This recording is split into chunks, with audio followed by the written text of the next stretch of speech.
Okay, why don't we get started? So welcome everyone to the third and final panel of the day. The title of this panel is Building Collaborations Between Developers and Researchers. We have a really good panel here of both developers and researchers. So on the right, we have Ed Felton, who introduced himself earlier, but just as a reminder, he's the director of CITP. He's also a professor of computer science and public affairs.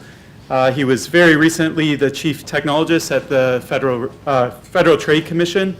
He's had a very distinguished research career, done research on all sorts of things, including DRM, Java security, cold boot attacks, electronic voting.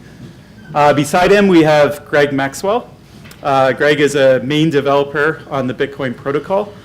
He's also an active source of new ideas, which he often posts on the Bitcoin forums, things like CoinJoin and CoinSwap that have been referenced earlier today. He also always seems to be on IRC, and so anytime that Bitcoin Reddit is having a meltdown, he's there to breathe some sanity into the panic, which is a really good public service. Thank you. Beside him, we have Andrew Miller. Andrew Miller is a PhD student at the University of Maryland. He originally did computer vision, I guess, but now he's switched over and has done a number of interesting projects on Bitcoin, including one that will appear at Oakland that substitutes the proof of work, or it modifies it to incorporate storage of useful information. You may also know him on the Bitcoin Talk forums better as Socrates 1024. And finally, we have Alan Reiner. Alan is an entrepreneur. He's the founder of the company Armory, where he's also the lead developer on the Armory wallet. This is a Bitcoin wallet that prioritizes both security and usability for users. So to get started, what I'll do is I'll give you maybe 5 minutes to make some opening statements about the topic of the panel, which is collaboration between developers and researchers, and we might as well just go in order. So why don't you go first, Ed? Thanks. Okay. So it's always easier and more comfortable to work only with people who are exactly like you. But that's not what this panel is about, and that, of course, is not the best strategy for having a high impact or having an interesting time. I believe strongly that it's important for us as researchers to work with developers, and that developers have a lot to teach us about what we should be doing. The way I understand the difference between researchers and developers is that researchers are basically trying to solve problems that are difficult in principle, and developers are trying to solve problems that are difficult in practice. That means we often think different things are important or interesting to work on. But there's a lot that we can learn from each other in terms of expanding in that other direction. Certainly, as a researcher, I believe pretty strongly that practice should inform what we do. We can't just, you can't make a research career out of solving problems that are, for which there's a need for a solution. You have to be able to score enough academic points. In academic sort of research literature, you get points for degree of difficulty. So we need to find problems that have a high degree of difficulty, but that do actually matter in practice. And that's where watching practice, learning from practice, and talking to people who actually are out there doing development is incredibly valuable.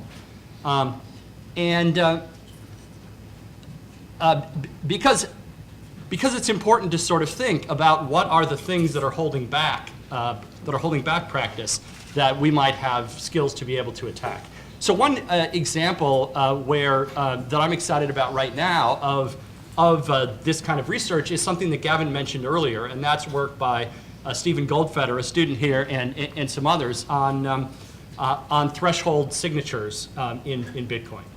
So just a little bit of background on that, a tiny bit of background on that. Bitcoin has this mechanism called multi-sig or multi-signature transactions, where a coin, if you will, can be set up so that spending it requires a signature from multiple parties, or from 2 out of 3 of some list of parties. But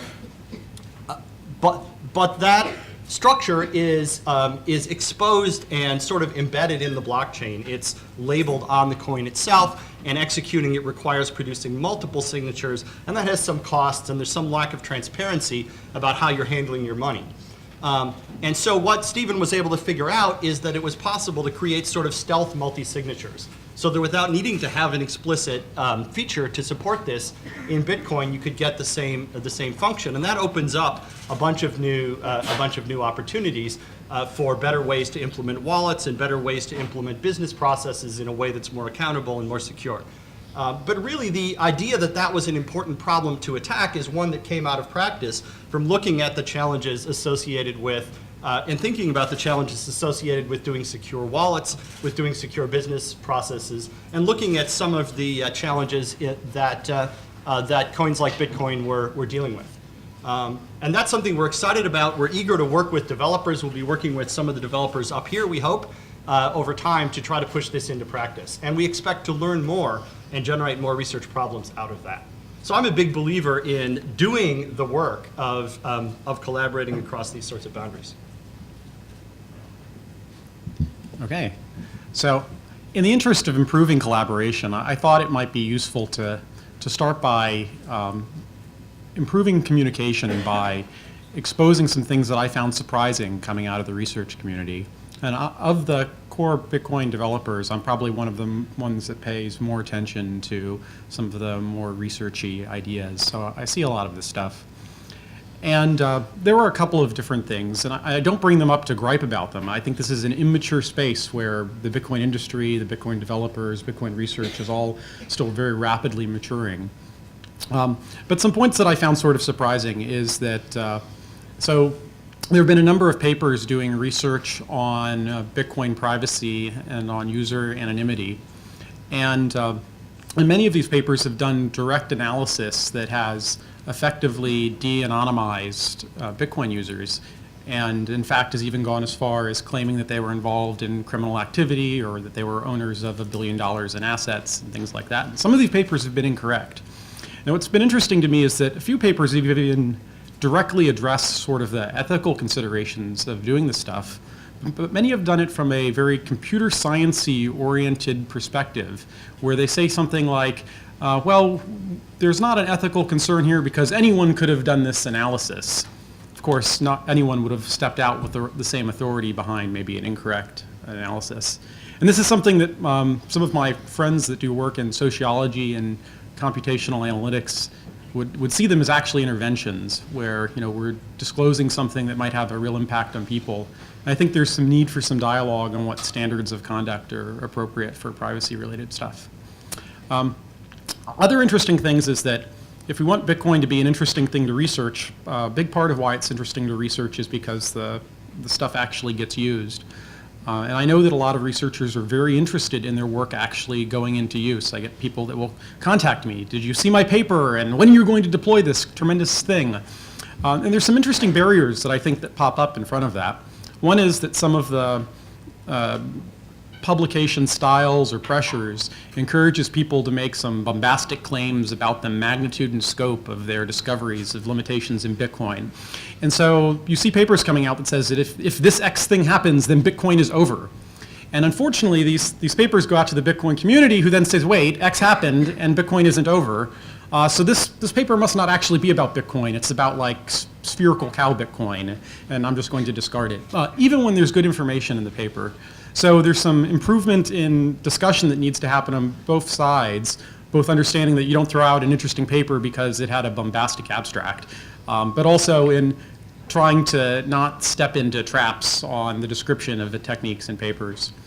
This even comes into play for things like because there isn't such an enormous good body of literature about how Bitcoin works, every paper on Bitcoin begins with a description of the system.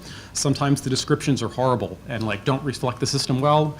And that doesn't necessarily say anything about the quality of the rest of the paper. But the end result is a lot of people end up disregarding the work because they say, oh, look, it's wrong here and here and here, and I'm putting it down because these people obviously know nothing. So I'd like to extend an open offer from the core development community, and I think other people in Bitcoin. We'd be very happy to review people's papers. We're very busy, but we can divvy up work between other people to sort of improve the art and make sure that from an industry perspective, things that are being published aren't just stepping on a rake in a really dumb way that makes people disregard it and prevents it from having a practical impact on the system. So, So as a graduate student in computer science, I'm in training to generate clever new ideas and to validate them scientifically, and if they're any good, to present and explain and also implement them so that others can build on them and benefit from them. And I'm also expected to be aware of and have studied every paper written since the beginning of time so that I can explain how my work relates or builds on that. There's 30 to 40 years of research in cryptography and research in distributed systems that I'm primarily expected to be drawing from. I really like that body of literature. I also really enjoy reading the old cypherpunks mailing list posts from the 1990s or so. It's really interesting to trace the lineage of the ideas that led to Bitcoin. People in that era tried very hard to come up with digital currencies and use cryptographic currencies for social good. It was really exciting. They came so close to all the ideas that are now in Bitcoin, so it's really fun to trace all that. And in the past 4 years or so, all this interest in Bitcoin means that there's tons of people who are now working on this. So there's, I would say, probably hundreds of thousands of posts, tens of thousands of threads, something like that, on the Bitcoin Talk forums and on the mailing list. And a lot of these have really cool new ideas presented in them. And then you have a crude form of peer review. There's discussions about these ideas. There's arguments about them. There's a ton of noise to signal. The signal to noise ratio is pretty poor. It's extremely time consuming and difficult to wade through all of the junk to find the really cool ideas that are in there. But in general, the good ideas are kind of found and percolate up to the top, and people do describe them in general.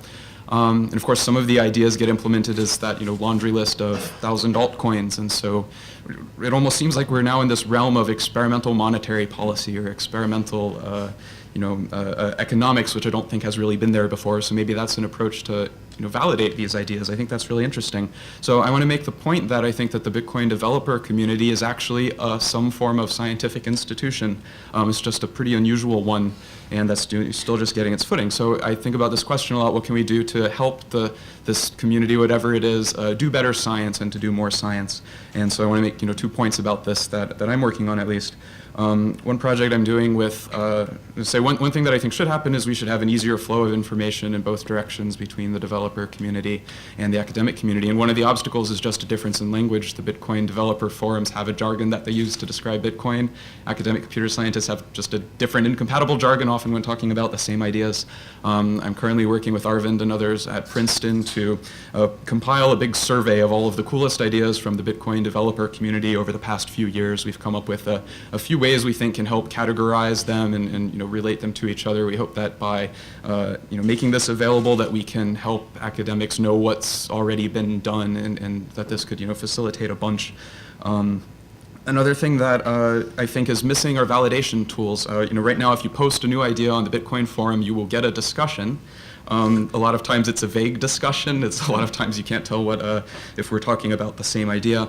I'm interested in computer science theory. That's kind of the literature that I know the most. I work with my advisors, John Katz and Elaine Shee at University of Maryland. We're trying to come up with some theoretical tools, like theoretical foundations to help understand and prove things about large classes of possible ideas. So we think that we can generate some really powerful logical tools to help analyze all of the variety of ideas. Besides that, I think that we need a lot of experimental tools. I think there's a big lack of a Bitcoin network simulator, a bunch of other simulation approaches that could help interact with possible ways of modeling and understanding what the Bitcoin network is doing.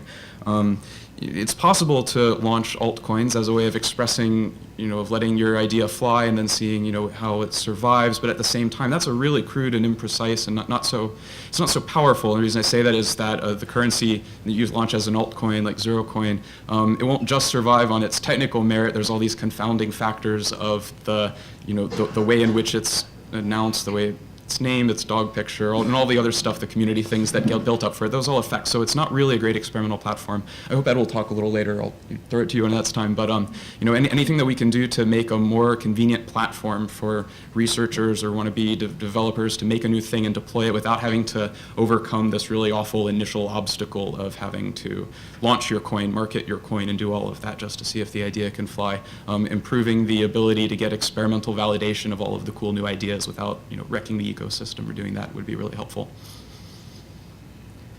And I'm Alan Reiner. Unfortunately, the other two have stolen most of the things I was going to say, but I'll recap from my own perspective. I come from a background, I studied math and then engineering and then more math in grad school. I worked at a physics lab before I started the whole Armory Bitcoin thing. I was in a very researchy position working on computer vision, actually very similar to, sounds like what Andrew has worked on. Publishing papers, trying to get journal articles, stuff like that. I've kind of been through that process, not as rigorously as some of the more entrenched academic folks, but I've been on that side. And then I moved into this side where I actually became a developer and started actually trying to put these theories into practice. And it is very surprising to see how beautiful theories can turn into really crap practice, and that your ideas they just don't work, or it's really that last 4% of the problem that just crushes the usability of it or the feasibility of it. And but at the same time, you look at things like what Greg was saying about researchers who are publishing papers, and a lot of times, in particular, there was. I hope I'm not calling out anyone in particular, but there was a couple papers, one on like red balloons that was a while ago, and another one on greedy mining that made for really interesting discussion topics on the days that they came out, and maybe a few days afterwards. But they seemed to be based on assumptions that were very easily dismissed by the Bitcoin community, and that it quickly kind of faded off into the distance. And it feels like that effort was. I guess that could have been spent better or optimized better in terms of contributing to the Bitcoin ecosystem, because and it wasn't necessarily hard, because this discussion didn't take very long to go there. The researchers in these papers theoretically could have gotten on IRC, the forums, they could have discussed their things, and maybe found out they shouldn't have published their paper. But that doesn't really work with the publishing side and the researcher side, who spend a lot of time producing these ideas, and even if it's and they don't understand the implications of it, of whether their ideas are truly feasible, or if certain people dismissing it are just being jerks, or if they're actually real concerns. So it's just it's a very interesting place to be in, and I kind of see it from both sides, that there's a high degree of optimization that's kind of needed in this communication channel. That if we could get all the developers, and as Andrew was saying, the signal to noise, lower that signal to noise, and get the developers and the researchers together, there's actually a lot of very powerful things you can do. But to actually get the communication channels open and actually vet these ideas, and in a very efficient way come to an understanding of what paths are dead ends, and what assumptions are wrong that may derail a study for a long time, is something that really needs to be worked on. And I don't think it's subject to just Bitcoin. Again, as Andrew said, in some ways people are expected to know all research that's been done in the last 40 years on a particular topic, and you feel a little inadequate when you weren't aware of some particular paper published 20 years ago. But that's part of the system, and I don't have an answer for it, but certainly building this collaboration, we can make it more efficient and get efficient ideas flowing through the system, and actually raise that signal to noise, so that the good ideas can really surface and get the traction that they need to at least find out if they're dead ends. A lot of ideas may not even be dead ends, but the noise in the system is just too much to even let them through. All right, well, I'll start off with a question. So you said that you didn't have an answer, but why don't we try and tease out if we maybe have some ideas towards an answer? So I guess a natural starting place is where this conversation between academics and developers would take place. And I don't mean, this meeting is great, so this is an example of a physical location. It's a workshop. There's lots of virtual places that this conversation could take place. So what do you think are the best strategies as academics to cross over to interface with developers, or as developers to interface back? Well, one of the challenges here that I think all of us have mentioned is that the research literature is so large, and the volume of discussion in the developer community is so large that nobody can really know it all on either side. And so what you need to do is find those few incredibly valuable people who are walking encyclopedias of one piece or another of that, and then talk to them. That's the best approach. That's, I think, the only approach that works. And it takes time to figure out who those people are. It means you have to go into those places yourself for a while. And it means you also, if you're going to have a relationship with those people, you need to provide some value yourself. And you're probably a walking encyclopedia of something, which you can then also offer to them. And so, you develop those relationships over time. But it's ultimately talking to people is the way to find the gems in any huge literature. I agree with that, and I would like to thank anyone who attempts to wander into the realm of the Bitcoin community and industry, and apologize in advance for the terrible treatment you will receive. But there actually is a lot of good analysis and good work done, but the community norms sometimes are a little difficult to deal with, and you can't take it personally. I want to say I think it's gotten a lot better recently too. I think that it was in a little worse state I think several years ago, and there were a lot of the first Bitcoin research papers came out and kind of were clearly missing details that had been well discussed in the forum, and then a lot of times people from the developer community would then go make a post and kind of counterclaim that, and I think that. The developers are available, right? I mean, in one sense also there's no excuse, and on the other it's just a matter of getting around to it. But it's not that hard to email Greg Maxwell. If anyone's the walking encyclopedia of Bitcoin lore, There are people other than me as well. There's plenty of resources, right? There's nothing stopping you if you're a researcher from emailing the Bitcoin developer list, from posting on the forum, several IRC channels that are researcher friendly more or less, and so that there really isn't too much of an obstacle to it. I think it's just even such a small thing, and I'll just mention this, but it's hard as an academic to know exactly how to cite a weird old mailing list post that's archived on Wayback Machine, and it doesn't look right. It doesn't match up with all of your other citations with journals and everything. It's just like a glowing hyperlink with no metadata. Maybe we could just come up with or evolve to some standard, and then maybe that won't look so shameful. And even just little details of that, of like figuring out how to do that, I think could just improve the social norm of, hey, there's this literature you need to be aware of, but you also need to do your Google search on the Bitcoin forum, and then you'll find everything else that you need to reference.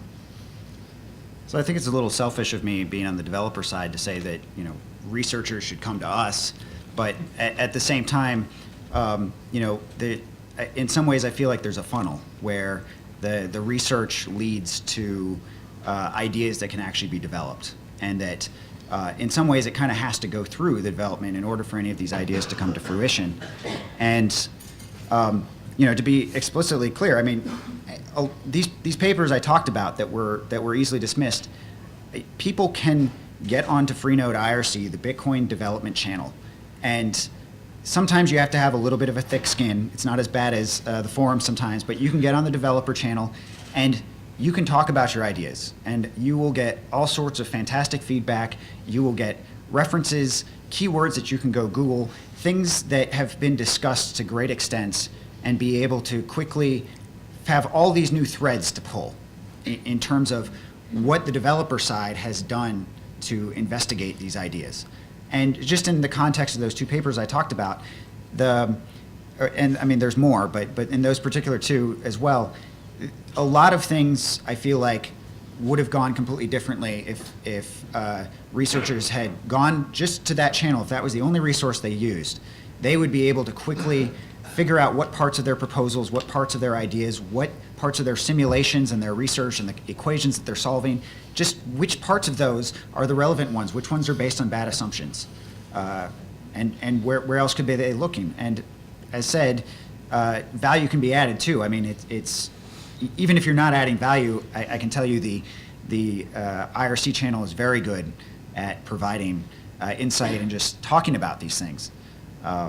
So definitely the channels are there, and I do agree that the Bitcoin community could be doing a bit more back in the other direction, but a lot of times the developers feel like they kind of know everything. They're the ones making it happen. They're putting things in, and they need to be more open to that. And then on the other side, they need to be approached more about these ideas and help researchers who are ultimately trying to help the community that they're building.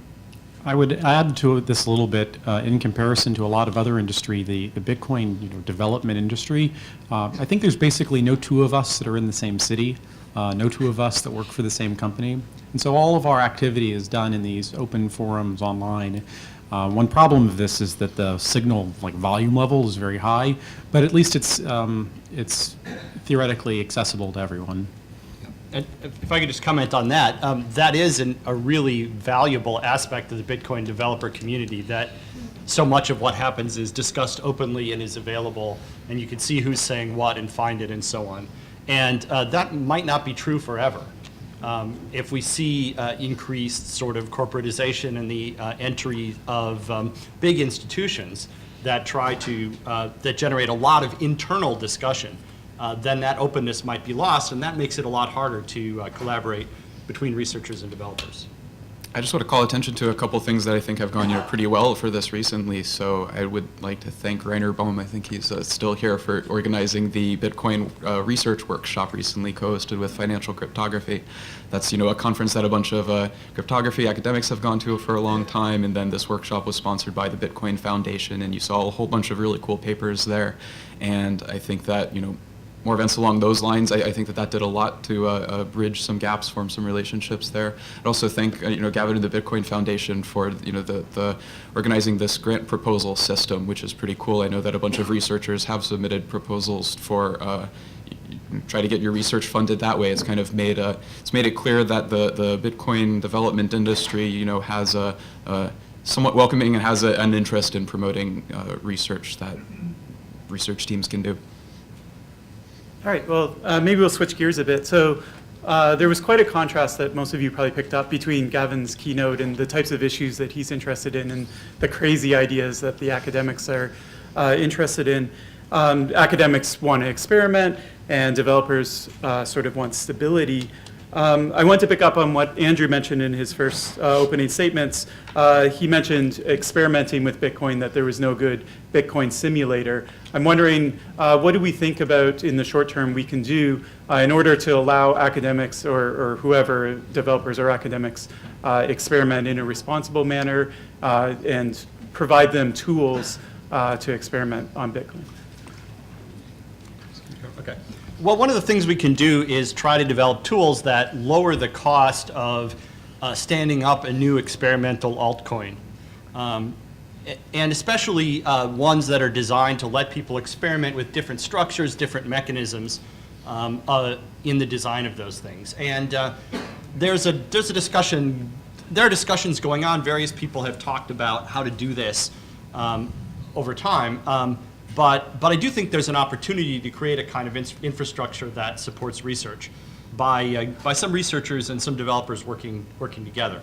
And we could talk offline about the specific details of how you might go about doing that. But I think there's a real opportunity there because, as Gavin said, the Bitcoin ecosystem itself is big enough and has enough people relying on it that you need to be really cautious about experimenting with that. So having some way to experiment with real money at a smaller scale is something that would be valuable to have. But right now it's more difficult than it needs to be. So one of Feynman's stories, he tells this nice tale about this research on mice running mazes, and this thing worked, and this thing didn't, and this thing worked, and at the end they learned nothing, except they actually learned a lot about what it takes to do experiments on mice, all the things that you need to control for. And I think we're very much in the beginning of that in the Bitcoin space. So Bitcoin's kind of an unusual system from a cryptography and computer security perspective because there's this interplay between economic incentives and the actual mechanics of the system. And I don't think that we actually know all of the parts that need to go into a really complete Bitcoin simulation. This is not just running the software on some Planet Lab network of nodes. There's some thought that needs to be given to the economics. And maybe the only way you can really simulate it is with something like an altcoin to get a complete picture. But that's not a viable way to test all ideas, and so some extra thought is really needed in the modeling space to figure out this stuff, I think. As another explicit idea, there is something called testnet in a box, which is basically there's something called testnet, which is the test network for Bitcoin, which is used for, deployment of certain features that are going to go onto the Bitcoin network and places for people to experiment with software without actually risking money. And it's much lower volume. You're not dealing with as much data. there's something called testnet in a box, which is taking that a step further, where you're actually creating your own little network. One of the problems I see with this is that it's still very bare. And in fact, my company and some of my devs have gotten in recently to using testnet in a box for testing. And it's not that it's that there's anything wrong with it. It's just that it's not, in terms of, it serves a very good purpose, and it serves as a great building block for building a Bitcoin simulator, but it's not actually the Bitcoin simulator. And you can build things off of it and do some really powerful things with it, but there's such a huge curve to get that set up and to modify that. I think that as moving forward, that's something that the community could support, would be basically building something like that, where basically we provide the developers who've put time into this can provide a nice framework for people to actually make their own internal network. I mean, as Greg said, that may not solve all the problems, but it's also something that people aren't doing right now. And there are plenty of problems it would solve, and plenty of things that people can do with that and do research on that. So it really is hard to, if you try to launch your project, it is very hard to know what kind of quality of information you're getting back from that experiment until people are using it, with real money or with real value, like they actually care about it. But that's tricky too, because then if they do actually care about it and it ends up being a horrible idea and they only joined it because you seemed prestigious when you announced it or something like that, then there's real harm at stake too. So I don't know exactly what the balance is for that, but I mean, anything that at least facilitates the control over how you want to do that to give you more flexibility, I think, a useful thing. This, just to follow up on that point, this relates to something that computer security researchers have been dealing with for a long time, right? That if we're going to write papers or publish code and say people should do X, and then people rely on that and put their money on it, or someone in a country with a nasty government tries to rely on your security technology with their freedom at stake, that's a big deal. And it's not a recommendation that you as a researcher should be making lightly. In some sense, the stakes may be lower if it's only money and you put the appropriate warnings on it. Because the stakes can be higher, and we don't really, as a security research community, have a good and principled way of dealing with that, except warning people in the community to be cautious. At least people care, so that's at least some people care. I mean, in industry, there are people that are just throwing out cryptographic ideas with very little understanding of what they're doing and deploying it to users happily without worrying about even reputation. So I'm happy to hear a discussion about that stuff. This reminds me of a short related story. This was a Twitter conversation, I think, started by Matt Green, who said, hey, a cool idea would be to put some Bitcoins or Bitcoin private keys on any server you're running, because then you'll be able to find out for sure if it has a vulnerability in it, because someone will break into it and steal the Bitcoins, and you'll see the evidence of that. and then I went and tweeted back at him and said, actually, that was discussed 2 years ago, and I found some forum user who described this thing. I've done that for years. And then Matt Green, said his follow-up thing. I thought it's really funny, claim that any good idea has been presented, inaccurately discussed, and totally forgotten about on the Bitcoin forums. But yeah, so the more important point of that is this is a different kind of. This does make it really easy to get a very clear. It's clear what's at stake because it's money. It's nowhere near as abstract as my privacy may be compromised. Someone may look at my email, which is normally what you used to get with cryptography. It made it very inaccessible. This is at least a lot more direct, and I think that's a really valuable component of it. And it makes the this experimental approach, I think, a lot more tractable. So I'm also interested for the panel, what other areas you think would particularly benefit from collaboration between the academic community and developers, if there's a specific area of Bitcoin that you think could really benefit. And in case you can't come up with something, I'll give you a minute to think about it. One that I think is interesting is proof of work. This is something that was basically independently discovered by the cypherpunk forums and some different development tools, and there was also a history of it in the academic papers. And so one thing might be on how we might change the proof of work. We heard from Joe this morning the power consumption of it is a little arguably outrageous, but that depends on your point of view. So any issue that you think could really benefit, or in particular if you have thoughts about my favorite issue, that's fine too. I guess I'll toot my own horn a little bit. The I guess actually I think everyone on this, Andrew and Greg have contributed to this a bit as well. There's an idea that I proposed a while ago that wasn't necessarily new in concept, but it was a much more explicit description of it, which was finding an authenticated tree structure for improving. I guess it's tough to describe in layman's terms, but basically a more efficient way to represent these many gigabytes of data that's only going to grow bigger and bigger, and represent it in a way that people don't have to store all that data in order to maintain security. And right now, the network has kind of this bifurcation, I think is the word, where you're kind of deciding whether you're going to download 20 gigs of data and optimize your security, or you're going to go this route and trust other people to feed you the right information and not do that. And of course, that's an important consideration for things like mobile. Now, people had proposed ways to kind of reduce that problem, and I put out a very explicit description of it that I found quickly turned into a very researchy kind of discussion with Andrew Miller about how to do this, the efficient data structures, what are the problems, what other things can we throw in there. And I think that it's actually something that even if that particular incarnation of the idea is not what ultimately makes it, is something that can dramatically improve Bitcoin. I mean, it's still, it greatly reduces the difference between someone who's holding that 20 gigs of data and someone who's using the minimum amount of data.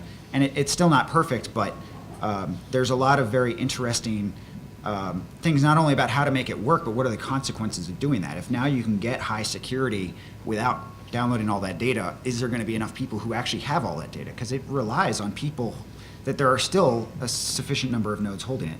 So anyway, I guess my point is that I see that as a very particularly interesting and powerful concept that I think deserves more. Well, I mean, it's getting attention. My company devoted some resources to one particular, Mark Friedenbach, who has kind of run with it and haven't really been following it. But I see that as something that could dramatically improve Bitcoin.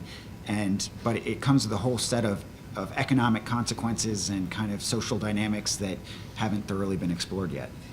So on the subject of economic consequences and social dynamics, one of the areas that I think that I haven't seen enough research in that I'd like to see more in is on systems which are loosely coupled with Bitcoin, that don't involve changing things like the proof of work, or things that are sort of essential to the consensus or require launching an altcoin to try out. So you can build transaction protocols on top of Bitcoin that accomplish really interesting things and don't require changing anything that anyone else has to run. They don't have to adopt a new currency. And yeah, that space of options is narrower, like the things you can do are narrower, but the ease in deploying it and putting it into practical use and making a real difference in the world is much greater. So I think that's usually a pretty fertile place to do some interesting work. I think one area that is underexplored has to do with applying computer science research or testing computer science research on high assurance software. This is basically methods to develop and deploy software in such a way that you can have very high confidence that it's going to do what you want. And there's a big research literature over the years on doing that. And this seems like the code related to Bitcoin and cryptocurrencies generally is a great laboratory for those techniques, for testing them and for actually applying them. It's difficult if you work in that area to get access to code which people really do rely on, and code for which you have real attackers who are trying to compromise it.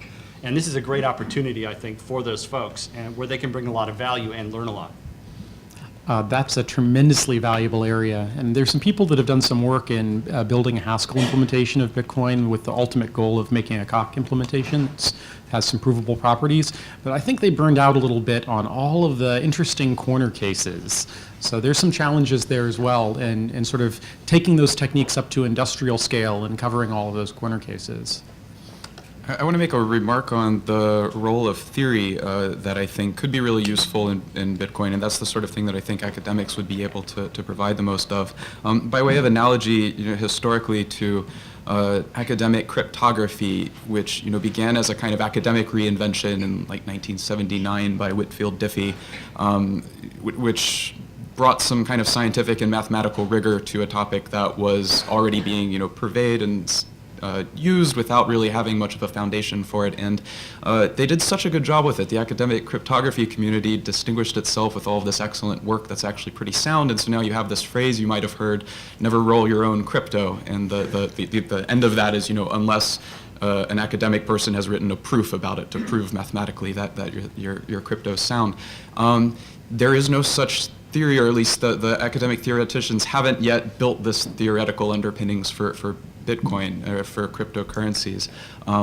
I find it really interesting to read the distributed systems theory because there is a lot of theory on a related topic, and it's almost all in the wrong models. It's almost all based on assumptions that don't really match, the reality of the network that Bitcoin, works for. So the kind of results that you get are based on the wrong model, and they don't carry, quite over. And it's not really about cryptography. That's the area where theory is missing. It's really about how you bridge the game theory, the incentive analysis that, we're only starting to see. So I think Ed Felton's work and Josh Cole's paper and the selfish mining paper by Gun Serrer, I think, are the really landmark results so far in this. But I think that there's a whole lot more work to do, and to have a lot of faith in the cryptocurrencies that will result in the next years, I think would be the confidence in that would be greatly supported by having better theory. And the theory is for sure not the sort of thing that I think that developers are going to be interested in doing. So I think that's something where it's only the academics who are really going to take up that role. All right, I'll ask one more question, and then we'll open it up. For people watching the live stream, if you have questions, you can ask them on Twitter. Just use the hashtag PrincetonBTC. This question's not really on topic, but I couldn't help asking it. It sort of brings a third party. So we have academics, we have developers, and as both academics and developers, I'm sure you've had interactions with the press about Bitcoin. And so I was curious what sort of strategies you have and how easy you find it to communicate the ideas of Bitcoin, if you have any particular tips with dealing with press. I hide from the press. I've spent some time talking with the press, with reporters, writing articles on Bitcoin. And certainly I've seen my fair share of articles that just don't have correct information in them. And I guess my solution to that has been to try to establish myself as someone who's reputable, who has some trust, and try to maintain a channel with at least someone at a particular organization. Typically, when I get contacted for comments on a story, I make sure to emphasize to that particular reporter that I'm always available for questions. Please come talk to me. You don't have to talk to just me, but please come talk to me about things before you publish information that's clearly, that obviously there's so many people in the community that know a lot about this stuff, and it's easier to get a story out that doesn't have all the facts in it is one that's factually correct. Yeah. And I think just the Bitcoin community could, some of the higher ranking members could try to be more open or make a better or more clear channel for those, for the press to come in and have good resources for reporting properly. I think dealing with the press is a skill that one can learn over time, doing it effectively. And I think it's important that the voices that are heard in the press are the voices of the people who are actually involved in something rather than a sort of screen of PR people in front of them. That said, in dealing with the press, you learn that there are some reporters who really want to understand, and there's an opportunity to teach them. There are some who just want to write a story with an exciting headline quickly, and aren't that interested in understanding how to avoid giving answers that help the incorrect story is also part of the thing you can learn. I think that there were a couple examples of almost foul-ups, or at least missed opportunities. One was the research paper that claimed to have found who DPR was, or relate the Silk Road guy to Satoshi, and then the Bitcoin community got really upset about that and kind of pointed out these errors, and it was a big flame fest. And when the selfish mining paper first came out, the headlines were all ridiculous, like Bitcoin's dead now, and sell all your Bitcoins, I think was a tweet or something, and that caused this big reaction. And so it's not that anything truly bad happened, but I think that it was a missed opportunity for a very nice interaction, and it ended up being more of a conflicting interaction between the Bitcoin community and academics. And so if the media is the link between there, and then that could, I don't know, that hopefully that goes better in the future. So really part of the reason that I hide from the press is I have experience dealing with the press and other projects I've been involved with, and I usually find it to be a really unbounded time sink on top of my already unbounded time sink and all of this stuff I do in Bitcoin, and particularly to do a good job of it and to educate people and to vet the reporters for what their agenda is. And I think that in general, one of the things we need to do is to expand the base of people who understand the technology deeply and can really talk to the underlying meat of it and not be just a press screen. And that's more than just talking to the developers. That's bringing in people in the research community to do more talking to the press as well. First of all, I want to say that this is the most useful panel discussion I've heard in a long, long time, so thank you. I want to point out that there is precedent for a crypto system that's deployed in practice, but which academics keep writing crappy papers about because they don't fully understand it, and that is Tor. And I think we have a decade of experience with that, and the main defense that we've evolved is to actually get Tor developers on program committees of academic conferences. And I understand that that's happened a very small number of times with Bitcoin, but I want to see if developers, we can get some sort of public commitment of interest from them in doing this very underwording work of serving on program committees. And it is underwording, but it would be extremely helpful, I think, for all sides concerned. And what can we do to make it, better worth your time in order to do that? If there is anything. What's that? Pay them in. It's not the pay that's the issue. Yeah, so one challenge here is that there's some disconnect in an optimally constructed academic paper and a paper that's useful for industry. In reading a paper, it's often very difficult to tell if it's using a security model which is at all applicable to the real world. Does it have assumptions? Is there stuff hidden in the literature that explains why this isn't really useful or not? So I'm not quite sure how to balance the need to meet the publication norms and standards with the needs of industry, but to make the stuff more useful, it needs to be a little more readable to people who aren't as accustomed to reading academic papers. And maybe that's just about attaching a bit of summary separately from the paper that explains some of it in more cryptocurrency engineering speak. I'm not even asking for a layman explanation there. I mean, the folks that are working on this stuff that are seriously doing work do understand. They just may understand it in a different language. Rob Jansen, Naval Research Lab. So I enjoyed the perspective that you guys gave on simulation tools and how that can benefit Bitcoin. So I need to plug something that I've been working on that I think could be really useful in this space. So I've actually solved some of the same problems for the Tor network. I wrote a simulator that runs actual Tor code over a simulated network for a lot of the same reasons that you guys were looking for. And I made it, it's a modular architecture, so Tor just runs as a plugin. I think Bitcoin could also run as a plugin, and someone doesn't have to start from scratch to do this. I talked to Gavin a little bit earlier to see, if this thing would be useful, and you guys gave an excellent perspective.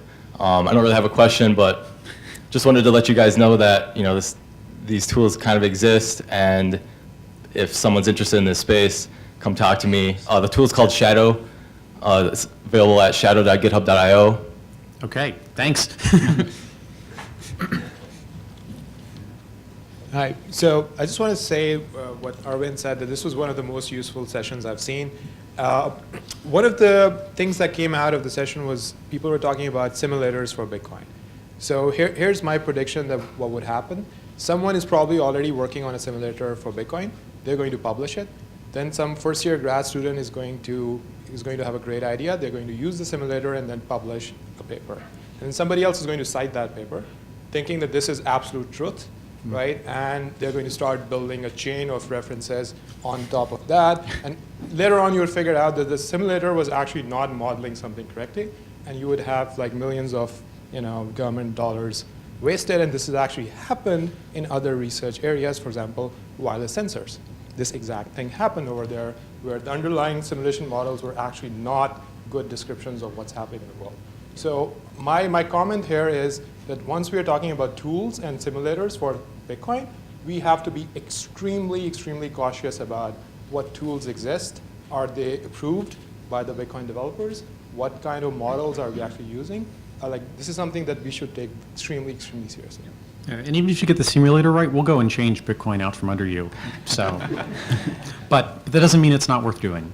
Well, like you said, that's a research problem, not particular to Bitcoin. So I mean, if anything, I think that Bitcoin's an environment that you will have people going and pointing out all the problems with your simulator and explaining just why you did everything wrong. And so I would hope that the kind of reaction time and the convergence rate towards a meaningful simulator might be a little faster in this realm than in perhaps other fields. I think this is a special case of a general fact about research, which is methodology is really hard. And it's too easy, it's very easy to do work with lousy methodology.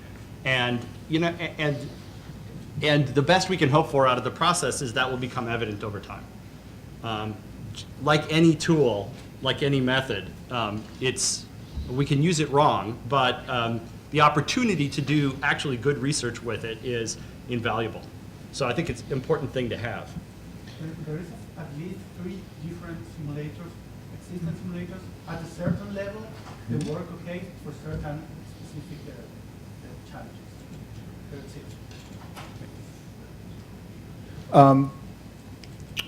The PR issue, I think, we've suffered from bad PR, and I would no sooner expect a PR rep to come and do your development work than I would expect you guys to do fielding PR calls. Is there some way maybe the devs could get in front of some of this stuff when there is an issue? I know Gavin said the foundation kind of does that for him, but I feel like you guys could do a better job, or we could do a better job getting in front of this so we could give them information, even if we're looking into it whenever there's one of these papers that announce the end of Bitcoin. I don't know if we can respond to all of them. And the other question is the absence of robust documentation an issue in wider involvement in the project? I think the absence of robust documentation is frequently cited as an issue, and I believe it actually is frequently an issue, and improving it requires more people to step up and work on it as well. I think if you're doing work, whether it's research or development that is of interest to the public, it's your responsibility to communicate to the public about your work. Not just to kind of throw out something that no regular person can read and say, figure it out, and not to have somebody who doesn't really understand what you did write a press release on your behalf. It's your responsibility to talk to the public in a way that is accessible. And that means putting materials out there, and it means devoting your time to doing that. And I just think there's no shortcut to actually the people who understand the stuff actually doing that work. I have a question. My name is Reggie Middleton. A lot of the bad press that I've noticed that come into Bitcoin came from, wasn't generated within the press, but was generated by entities that have ulterior motives that are directly threatened by Bitcoin. And when that bad press, these are primarily Wall Street investment banks, and that bad press is generated from research reports. These research reports, number one, have a very strong following because these are very reputable companies, Goldman Sachs, JP Morgan, Citibank. And number two, they're not counted at all from what I see. As a matter of fact, within the last 30 days, JP Morgan, Goldman, and Citibank came up with research reports that were actually rubbish, but they were published through the Wall Street Journal, Bloomberg. And outside of myself and maybe one or two others, I haven't seen any counterpoints. And that's unfortunate because of the weight it carries in the media and in the common person's mind, or the lay person's mind, number one. And number two, the fact that most of the points that they've made are easily countered just with a couple of Google searches. You don't really have to be Bitcoin savvy to counter them. So it's just a point. It's not a question, just a point I wanted to make. I think this is a prime place where the Bitcoin Foundation really fits in well, because some people, it's controversy about what exactly the Bitcoin Foundation should be doing and how they should be contributing, whether they are Bitcoin or just supporting Bitcoin. I think the Bitcoin Foundation can really make itself organize the different communication channels and help with these things in a way that when a reporter is going to go report on a story or follow up on a story about JP Morgan's story about how Bitcoin is over, that they have a clear channel and can get clear resources rather than just emailing random people, doing Google searches, that there actually is, even if someone from the foundation themselves is not the one responding, that they can act as that bridge to help the press find the appropriate people to talk to within the community. Because right now it still feels a little bit ad hoc. I still get, not that I'm a bad person to talk to, but I get random emails from reporters who said that they found me through a Google search, and they think that I sound trustworthy for asking. Excuse me? Do you forward them to the foundation? I do not, but Bitcoinfoundation.org. okay. So I think that a point to make on this, though, is sometimes it's actually rather difficult. The press likes sound bites. We are dealing with an experimental technology, and there are many uncertainties in the future of Bitcoin. And so maybe in these cases it was actually really easy to answer, but sometimes they like to drive the issue down to stuff where if you're being really frank about it, the answer is we don't know, and that doesn't make for a good soundbite. And so that's where some real press expertise is required to deal with some of that.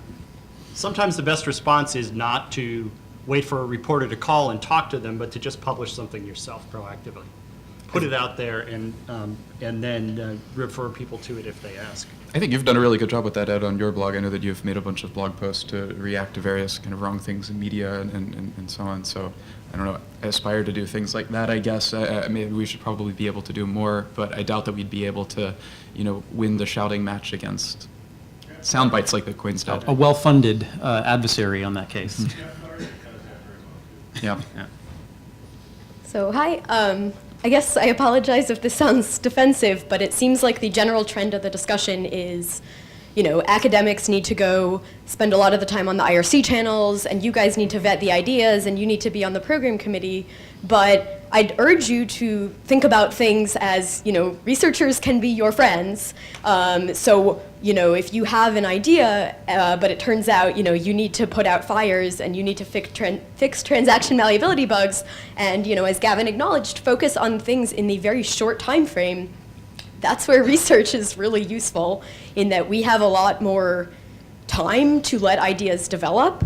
And I would urge you to not think of it as a funnel where everything from research needs to make it through development in order to be useful, but that there are ideas in research, and not all research is wrong or making bombastic claims. I mean, I've heard great things about the threshold signature work out of Princeton, and so I urge people to think about maybe more mutual discussion. And so I guess concretely, I did have a question, which is, just as it's not realistic to expect developers to go read every paper that's out there, frankly, it's not realistic for academics with full-time jobs to go spend a lot of time on IRC channels.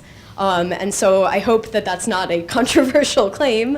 And I'm curious to hear, ideas for a better middle ground and for a more, a solution that's not just pulling to one side or the other. And I realize this is a hard question, so.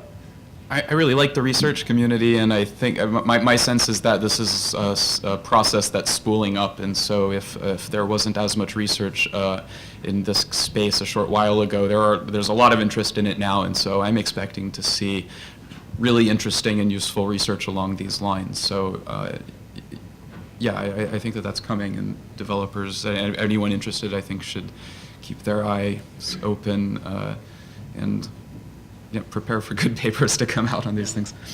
I apologize for any offense I created. We talk about the things that didn't go well, right? Because the things that went well. We should do more of the things that went well. So absolutely, I understand that the problem's two-sided here, and I would love to hear some other thoughts on how we can improve things. I think one of the ways in which researchers can provide value is, and this is something that I often find when talking to researchers in other areas, is that often a researcher can say, well, look, we've established over the last 20 years that such and such approach is just generally a bad idea. Don't do it that way. Here's some other way. Here's the question you should be asking, or here's the kind of approach that works well. That other thing is unsound for this reason. You can save yourself a huge amount of effort if somebody just warns you off. And so I think, whatever we can do to help developers take advantage of that as we take advantage of it in other research areas, I think is useful. One of the things that I've noticed about explaining Bitcoin to people and sort of researchers that want to learn more, at least, is they read the Bitcoin paper, you know, the original Satoshi paper, and then they come ask questions, and you know, you start a discussion, and they get kind of frustrated and say, "Well, wait a minute, none of that was in the paper. I don't understand. You know, why is it completely different?"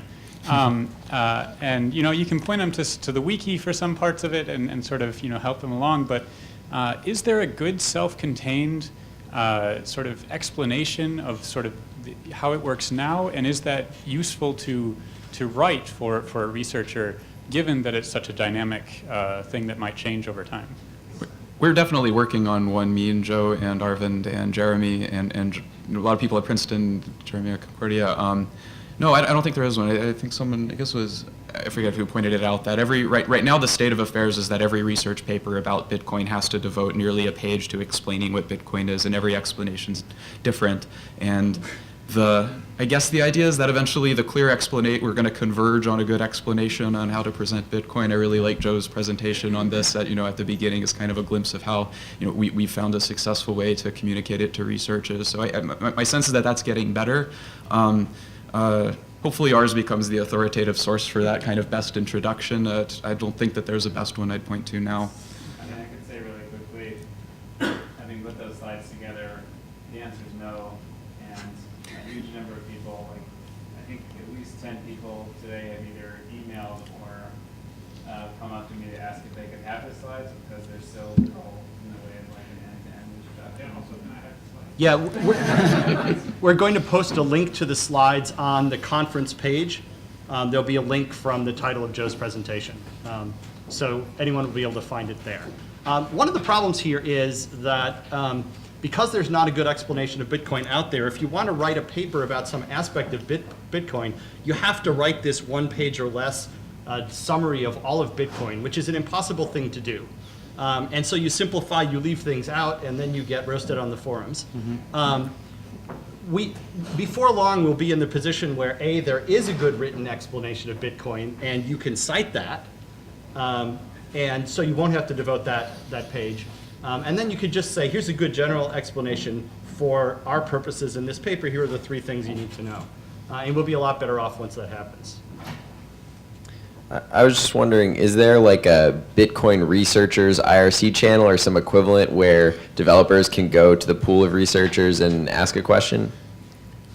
Well, there is actually. There's a Bitcoin Wizards IRC channel which was created as an offload because this is my little story. I had this experience of going to the Bitcoin Dev IRC channel where I could say, hey, here's an idea that uses really weird cryptography and is useful for like interaction between Mars and Earth Bitcoin in the future or something. Everyone would say, not in my blockchain. Like, what are you talking about? This is for people who are really like don't want Bitcoin to break and conservative and debugging problems, very practical issues. So to sort of delineate that, we eventually moved those topics to a sort of safe for research channel that doesn't quite get that reaction of what are you saying to do to my, to Bitcoin, don't change that. And since then it's gone a lot easier because now you can, indicate whether you're talking about a research concept or, an actual change you're trying to propose. I think there need to be more venues for, research topics, either, easier ways for, the interested members of the Bitcoin development industry and researchers to convene, but I like the IRC channel. So what's useful in this channel too is that it's full of very Bitcoin developy-oriented people, but the subset of them which are very comfortable with cryptographic concepts, so everyone knows what a Merkle tree is, we're comfortable basically with abstract algebra and Diffie-Hellman assumptions and things like that. So the discussion usually starts off at a reasonably technical level and can go into the specifics of the actual details of what's being proposed. And I'll point out too, I mean, it's probably about time we set up the same thing for an email list as well. Currently, that kind of thing ends up on the main development mailing list, but. And this helps with some of those signal-to-noise ratio issues as well. We have lots more time for questions.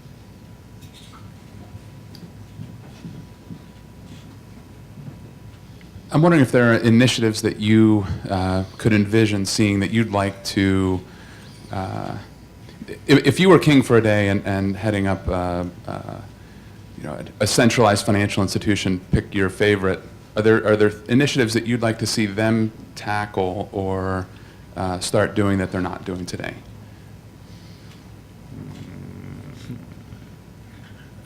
I'm not totally sure if I understand your question, but let me say one thing that I think is channeling something Gavin or Greg would have said, which is that there's a lot of businesses that are now getting involved in the Bitcoin space, and not all of them are contributing back to core Bitcoin development. And by the same token, not all of them, I think hardly any of them are contributing back to anything along the lines of Bitcoin research or cryptocurrency research. So if that's what you mean by institutions, yeah, for sure. Anyone in that space, I would highly encourage to either contribute, hire an open source developer to work on Bitcoin, or hire a researcher to explore some things and develop the pair. And this isn't charity, right? Like, all of this infrastructure is public infrastructure that it's all built on out in the outside world. So by doing this sort of stuff, you're furthering your own interest. So that's absolutely a point I'd take to that. Yeah, and I think there's a good model in the way that companies in the software industry and the information services industry have worked with open source software, right? Where they find it in their interest to be active participants in those projects because the health of those projects brings real value to them. And also their awareness of what's really going on within those projects, which you can only get by being there, also brings a lot of value to them. If it's appropriate, could you discuss the Merkle root issue?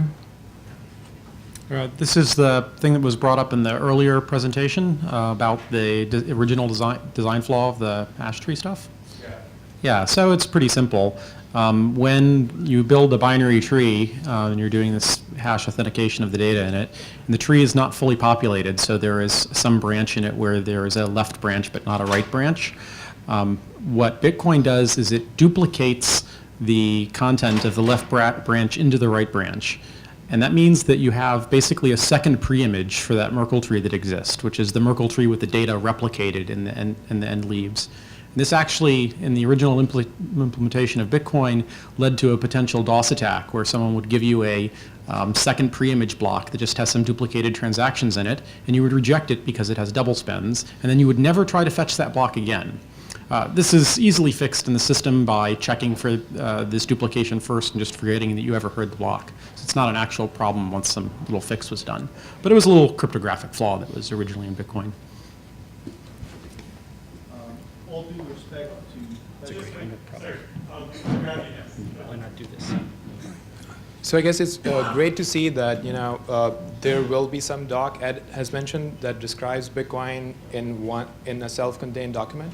So the other thing I wanted to bring up, other than having a doc like that, is that the Bitcoin code itself actually has a very high bar to entry, in the sense that if you look at the landscape of the market out there, the level of the number of people who understand C, C++ is kind of like going down. And I've personally met a lot of young developers who are very excited about contributing to Bitcoin, but they are like, we just don't understand the code. And so I was wondering if there are any efforts towards lowering the bar, in the sense that better documentations or some standalone tools that explain like certain aspects of the core Bitcoin libraries. So there is a Bitcoin for Developers document that's being collaboratively created that helps with some of this. I'm kind of the worst person to ask about this because I'm the naysaying curmudgeon. I think that Bitcoin's a crypto system, and if you're uncomfortable with dealing with byte endianness and some systems level programming, you probably shouldn't be touching it. But I'm not alone in this position, but other people have different and more welcoming views, which are probably good. So I just try not to beat people up too much. But it's worth noting that if someone who is more of a newbie submits code, people like Greg have to pass judgment on it before it gets into the code base. I know that I'm mean, though, and so I usually do try to let nicer people comment first. Sometimes I forget, and I hope that other people will remind me that I'm being mean and should stop. If you're a new developer and want to get involved in Bitcoin, there are tons of ways of doing that besides just making pull requests to core Bitcoin to get everyone to change, which should be done in C++ and does have to go through Greg or someone else. There are a bunch of tools like Python, Bitcoin tools that you can use to build all sorts of applications, interact with it, do data mining sort of things. Jeff Garzik recently announced his thing with BitPay. He released, what was it, bitcore.io, I don't know, Bitcore. That's a JavaScript implementation, so you can, or at least a JavaScript interface, so you can build a whole bunch of things in JavaScript if you're not a C++ hacker. You do that and it might not be a whole secure crypto system and it might not get into the Bitcoin reference client, but that's still development, right? It's still a way to interact with it. The bar's not that high, I don't think. So just to clarify, so we built some Python tools ourselves that do some of the cryptographic signatures or change secret sharing and wallets. And the feedback we're getting from developers is, oh, it's Python, it's well documented, we understand it, but we don't understand the rest of the code. So I see a gap there where just the skill set has changed over the years. Just because what the languages people use these days is like. Just to repeat the question for those who couldn't hear, it basically was about whether the tools and the languages and so on that are in use in this code base are match up well with what young developers are learning. Is that right? Also, if I understood you correctly, they said they understood the Python code, but then not the crypto primitives like secret sharing. I don't know what to say about that. That's endemic to all of secure computing, all of crypto. Crypto's hard. I mean, from a bird's eye perspective, I think it's one of the challenges Bitcoin has to overcome in general. I mean, you want a nice welcoming system that everyone can contribute to, but it is a complex crypto system, and you can't just make it welcoming to people and still have a secure system. And Bitcoin as a whole is challenged by that because the bar is high for serious players to come in and get involved. And I'm not sure whether that's a permanent limitation of the system. I mean, obviously we can try to do things to make that easier, but at the same time, it's a fact that Bitcoin is kind of in a situation that a lot of other technologies are not, which is that it is complex and you need to understand that complexity to really contribute at its core. Doesn't mean that there's not other ways to contribute, but to really be at the center of things and do serious things, you do actually, that bar is pretty high and I don't think it can be lowered. Or you could just start a shared wallet that loses everyone's money, or a DSA signer that always reuses the same notes. And Yeah, I want to say I think this is better in the Bitcoin community than elsewhere, at least as far as cryptography goes. There's one point I want to point out is that GPG is famously difficult to use, and already in Bitcoin there's this Bitcoin OTC system where you can sign up with a GPG key, and then it has a reputation system and a bot that can do orders and cool stuff like that. And I forget when I checked last, probably over a year ago, but I think 10 to 20,000 users signed up and registered their GPG key. That's like a record amount of new users using GPG. So that's a sign that at least this cryptocurrency world is at least making it a little more accessible to learn about cryptography. So it's got to be better in Bitcoin than elsewhere. I don't know where else you would get people who can learn all the crypto and make that so easy. I heard the extolling of the virtues of the fact that Bitcoin is being done in an open source space, and clearly I think most everybody in this room agrees we've come a long way over previous proprietary models. But we still have a big problem here, as Gavin pointed out, the fact that all the low-hanging fruit gets picked, all the hard problems remain that require a lot of person hours instead of man hours, and then who subsidizes that? Corporations. So they pick the projects and steer them in the direction they want to. What do you guys see as a way to get away from that, other than Gavin chiding them? Step one is to recognize that it is an issue. I think this goes to the general question of how and whether an important infrastructure can be built in an open source way, right? And we might have said a generation ago that that's clearly impossible. It could never happen. Yet we've seen it happen. On the web, for example, in the web server space, we really do have open source technologies that are critical to the web, and they work. And companies find it worth their while to contribute to and participate in that process. So we have existence proofs that this kind of thing can happen for important infrastructures. And although I think it's easy to be skeptical, and it's important to be skeptical and to think this through carefully, I think there's also a pretty plausible argument that this kind of thing can work, and that people who have enough at stake in the outcome may be willing to invest in solving the hard problems. So an anecdotal data point here is no one has ever paid me to work on Bitcoin except for some tips that people give me after I've helped them out. So we do have people that are contributing heavily to the process in various capacities that are doing it out of their own interests, hobbies, ideologies. So maybe that contributes to equalizing this sort of stuff. Well, I guess I just have a comment to make as somebody, working at a startup involved in a Bitcoin business. I'm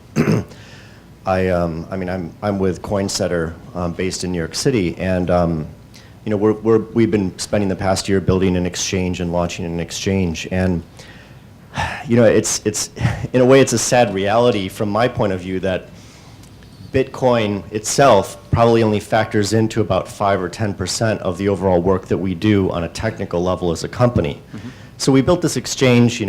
I've got developers that all come from Wall Street, and they built trading systems and they built accounting systems and so forth. You put this team together and we're working to build a commercial product, and you've got all those pressures and challenges. And we just closed our second round of funding, just a few weeks ago.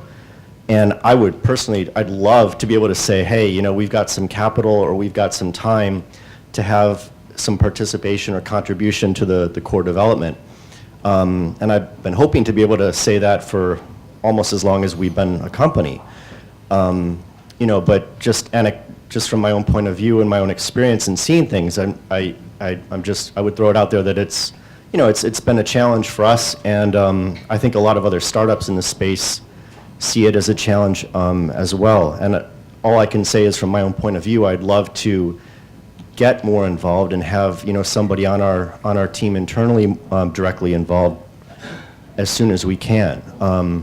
It might still mean that it's several months down the road for us, practically speaking. At the very least, being a member of the Bitcoin Foundation and contributing capital to that organization, there's a degree of trickle down to the core development from us as a company, and I'm at least proud to say we're helping contribute in that indirect way, however small our contribution might be. But I'm happy to be part of any conversation with Greg or anybody on the core development team if there's any way that we could help out, or a company like ours could help out. I do remember Gavin's comment in San Jose last year about how testing was like one of the key pain points for the core dev team as a whole. And I sympathize with that just because I know how painful testing is for us and what we're doing. I think a lot of startups in the Bitcoin space might also be seeing that their relationship to the core program or the core Bitcoin protocol depends on the business model that they have. For us as an exchange, like it or not, the Bitcoin component is a relatively small component, at least at present for us in the code base that we're developing. For other firms in this industry, they might have a much richer, much deeper, much more intimate connection to the core code, and for them it might be more practical and more important for them to be more of a contributor. Although, saying that, I don't think that it's less important for us as a company. I think it's still very crucial. Just wanted to share my point of view. Thank you. I think this goes partly to the economics of open source, right? If the number of people who use the technology is really big, if you have 100 million people, let's say, who are using some technology, and 0.1% of them devote 0.1% of their time to development, that means you have the equivalent of about 100 people's labor working on the thing. So, if there's a large number of companies who rely on it, you don't need much contribution from each one to actually add up to a substantial amount of work. And that's part of how it works, right? Most companies, when they're in the startup phase, are not going to have the luxury of spending resources contributing to the code base. But but those that succeed and do well may be able to later. But even a trickle from every startup actually adds up to a lot. I don't know how viable or sustainable this is, or if it's just me projecting what I would like to be true, but I really like the idea that now we have a new funding model. As a developer, you can fund yourself by starting your own altcoin or whatever, and as a researcher, you can fund your own research by launching a research altcoin, and I don't know, maybe that's viable. Okay, just as a quick comment back on this issue of design or code complexity in various languages, and also tying in with Ed's comment earlier about high assurance software. So in the standard systems components like compilers and operating systems, we've actually found over the last decade or so that trying to come up with high assurance versions of these components actually helps you both to come up with a good design for implementing them, and also to communicate structuring of such systems. So maybe that can be of help to complement the written summary paper that appears to be in development. Just wanted to make another comment to follow up on the comment I made previously about the nature of, I think, a lot of the anti-Bitcoin sentiment from my perspective. I'm a finance guy, and I have a lot of interaction with the press, you know, fringe press such as RT and CNBC, et cetera. You said that there's a significant precedence of open source working in the past, and there is, from my meager experience, you know, PHP, Apache, et cetera. But those programs never directly threaten significant power structures. You know, Bitcoin is a direct threat to probably the largest lobby in the United States and probably the world, and that's the money center banks. And there's a significant reason, impetus, and I would say effort to either derail Bitcoin or to co-opt it in a fashion that would not threaten the banks and help it. In other words, create a centralized version of Bitcoin, or badmouth the decentralized version, et cetera. And these forces are, you know, significant. They have a significant amount of influence. And I'm trying to start up a Bitcoin-related startup, and I don't see how, as time goes on, the pure open source model of Bitcoin can persevere.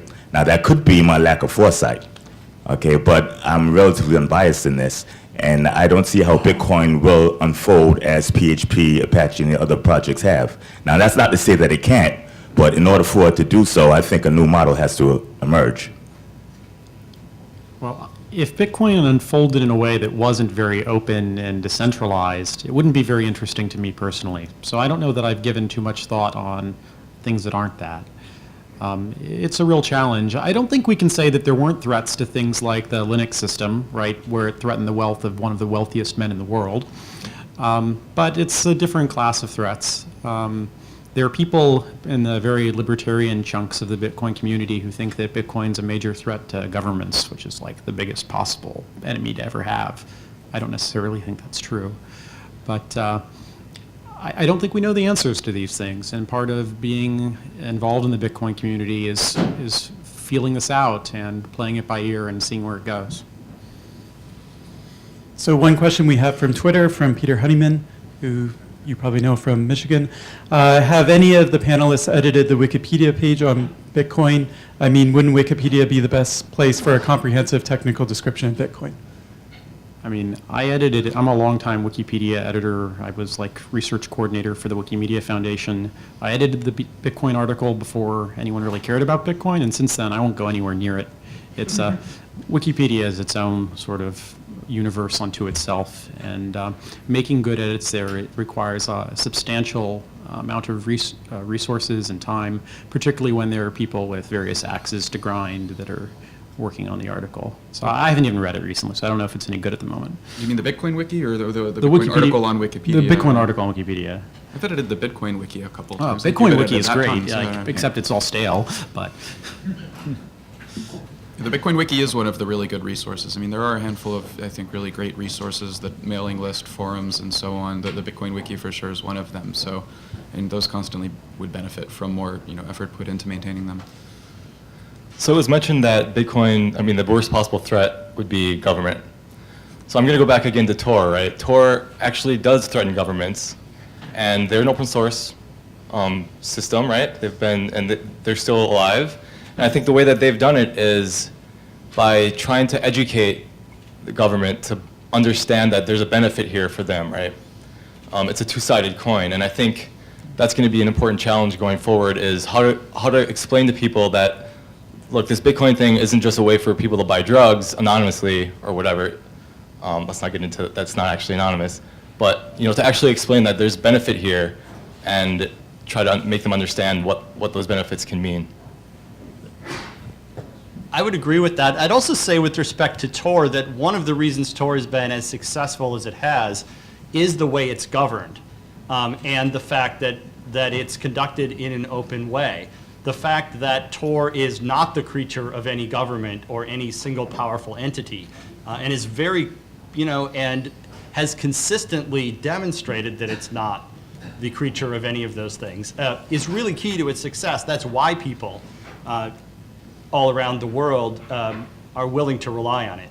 And you can make a similar argument about Bitcoin, that its independence and openness and decentralized nature is one of the reasons why people are willing to trust it in a way that they might not trust something that was the captive of some single interest. So the Tor project uses this really great discussion that they've developed over time where they talk about how law enforcement uses Tor to go after child pornographers and things like that, making the point that basically an anonymity system that's only used by law enforcement isn't an anonymity system because it's law enforcement. And I think that there's a lot of some similar dialogue about that around Bitcoin that we as a community need to develop more to help explain to people all the pro-social uses that go in with Bitcoin. And there's some of that that's going on, but it took Tor a long time to develop a really good dialogue, and it'll take Bitcoin some time to develop the best way to explain some of that. And some of it just requires growth. When people see Bitcoin being used around them for all sorts of great and totally boring things, the argument's a lot easier to make that it isn't just that drug thing you saw in Wired. All right, well, this has been a fantastic panel. I wonder if you have a closing remark or if there's anything that you didn't get a chance to say that you really want to say, and if you don't have it, it's fine as well. No? Okay, well, let's thank the panelists once again.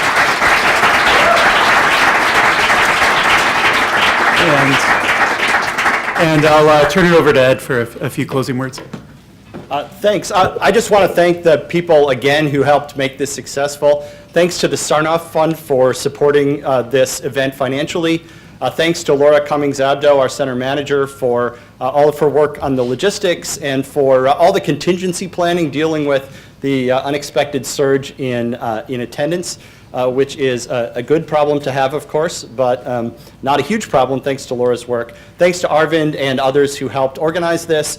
And thanks also to our panelists and to all of you for an interesting discussion. Let's continue that discussion at a reception.